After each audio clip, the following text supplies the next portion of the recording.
Seorang asisten rumah tangga ditemukan tak bernyawa di rumah majikannya sendiri.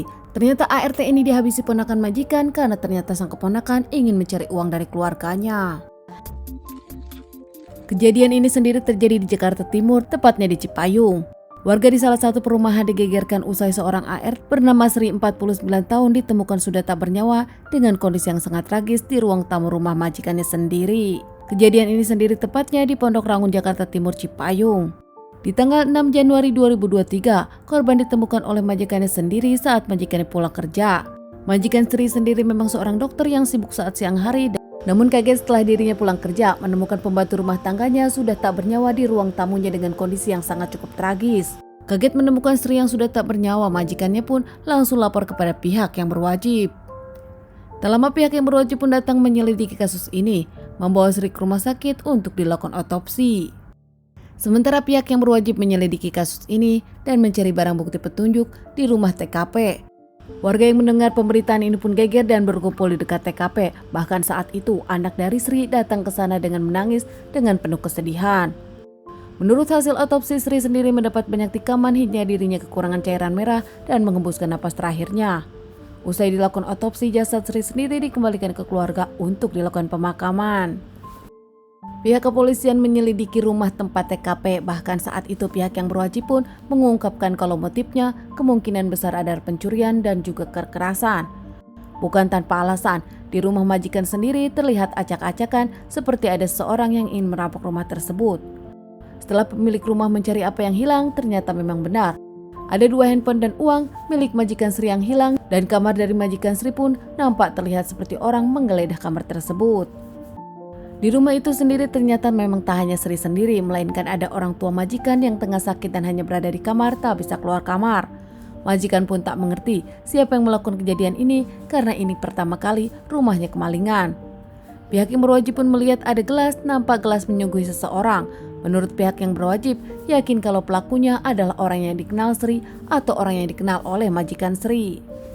Apalagi dalam pengungkapan majikan Sri kepada pihak yang berwajib, Sri sendiri sudah diajari untuk tak membuka tamu kepada siapapun yang tak dikenalnya atau tak diberitahu oleh majikannya. Hingga aneh untuk keluarga majikan, Sri memasukkan seseorang kalau tak tahu siapa orangnya.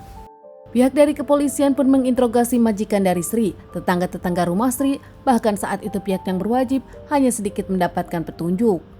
Mengingat di sana tak ada CCTV, namun menurut para tetangga, nampaknya keluarga tempat Sri bekerja baik-baik saja, begitu juga Sri. Majikan dari Sri dengan Sri sendiri tak pernah ada masalah. Berkat kerja keras pihak yang berwajib menyelidiki kasus ini, akhirnya membuahkan hasil. Malam hari di tanggal 7 Januari 2023, pihak yang berwajib pun berhasil mengamankan pelaku. Pelaku sendiri ternyata bernama Muhammad Marda Zakwan, berusia 26 tahun. Pelaku diamankan di Tol Ngawi, Kertasono, Jawa Timur. Pelaku pun diamankan kurang dari 24 jam kejadian tersebut. Saat diamankan, pelaku pun hendak kabur ke Pulau Bali. Namun saat itu nampaknya pihak yang berwajib lebih cerdik dan akhirnya lebih bisa cepat mengamankan pelaku dan dikembalikan ke Jakarta Timur. Muhammad sendiri ternyata adalah keponakan dari majikan Sri. Saat itu Muhammad mengakui dirinya pelakunya. Motifnya memang Muhammad ingin merampok rumah keluarganya sendiri. Saat itu Gunawan pura-pura meminjam termos. Karena tahu Gunawan adalah keponakan dari majikan, Sri pun memperbolehkannya masuk. Sri bahkan saat itu sempat memberikan minuman kepada Gunawan. Namun nampaknya saat Sri lengah, Gunawan menikam Sri beberapa kali dengan senjata tajam yang dibawanya. Saat Sri sudah tak bernyawa, Muhammad pun masuk ke rumah sang tante dan mengambil barang-barang berharga di rumah tersebut.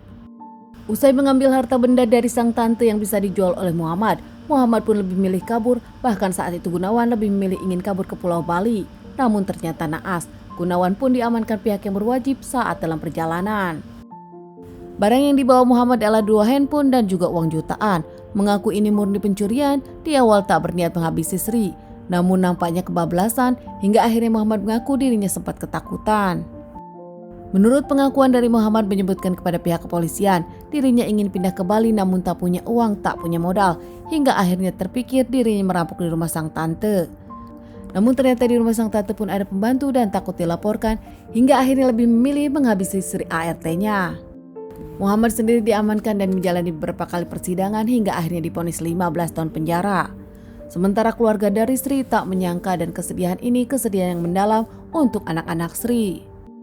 Majikan Sri yang memang sudah menganggap anak-anak Sri keluarga tak akan melupakan anak-anak Sri dan meminta pelaku dihukum seberat-beratnya dan kecewa saat mendengar putusan hakim hanya 15 tahun. Teman-teman, sekian dulu bahasan kasus yang aku bawakan kali ini. Semoga ini bisa dijadikan pelajaran untuk kita semua dan ditunggu bahasan kasus-kasus selanjutnya.